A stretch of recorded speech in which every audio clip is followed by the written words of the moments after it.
আমরা বরাবরই বলেছি যে স্টুডেন্ট যারা তাদের যদি যৌক্তিক দাবি থাকে আমরা সেটি ব্যবস্থা করব।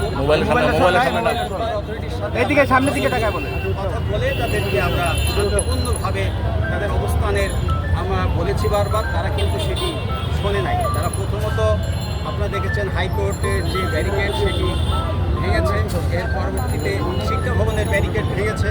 তখন আমরা কিন্তু তাদের সাথে ডিসকাস করি নাই, যেহেতু অনেকেই আমাদের সন্তান আমাদের ছোটো ভাইয়ের মতো। তারপরে আমরা সচিবালয় এসেছে, এখানেও 1 ঘন্টার বেশি কিন্তু ছিল। আমরা আপনারা দেখেছেন আমরা তাদের অনেক বোঝাবার চেষ্টা করছি, বলেছি প্রতিনিধি নেন নিয়ে যাবো, সমাধানটা যাতে হয়। কিন্তু তারা কিন্তু সেসব কিছুই মানে না মেনে তারা শক্তি প্রয়োগ করেছে। সংরক্ষিত স্থান বাংলাদেশ সচিবালয়, সেই সংরক্ষিত স্থানে যেখানে মিছিল মিটিং সভা সমাবেশ সব কিছুই নিষিদ্ধ, সেটি তারা করেছে ভঙ্গ করে তারা ভিতরে ঢুকে এটা একটা সরকারি সংরক্ষিত heart of that station Bangladesh.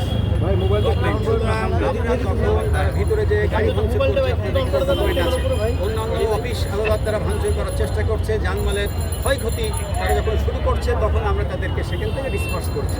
তো আমরা চাই শান্তিপূর্ণ উপায়ে প্রতিটি সমস্যার সমাধান হোক। তাদের যদি কোনো দাবি দেওয়া থাকে তাহলে যত উপযুক্ত অথরিটির সাথে তারা সেটি উপস্থাপন করবে। আমরা এই বিষয়ে তাদের অবশ্যই হেল্প করব। আমরা চাই এই যে সংরক্ষিত স্থানে কোনো ধরনের দাবি দেওয়া নিয়ে যাতে কোনো পক্ষই ছাত্র শ্রমিক জনতা কেউই যেন সংরক্ষিত যে স্থানগুলা বিএনপি যে স্থানগুলা সার্কুলার দিয়ে নিষিদ্ধ করেছে, রাজনৈতিক বা সকল ধরনের সভা সমাবেশ যেখানে নিষিদ্ধ আছে সেখানে তারা যেন সমবেত না হয়।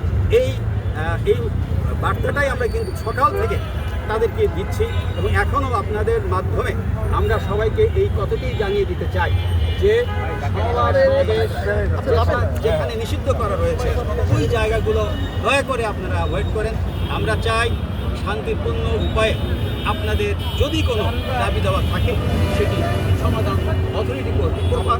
শিক্ষার্থীদের দাবি নিয়ে কোনো মহলের সাথে কথা বলেছি আমরা অবশ্যই, আমি ইতিমধ্যে সচিব এবং উপদেষ্টা স্যারকে জানিয়েছি তাদের যথাযথ দাবির পক্ষে আমরা এটা চেষ্টা করবো। Thank you.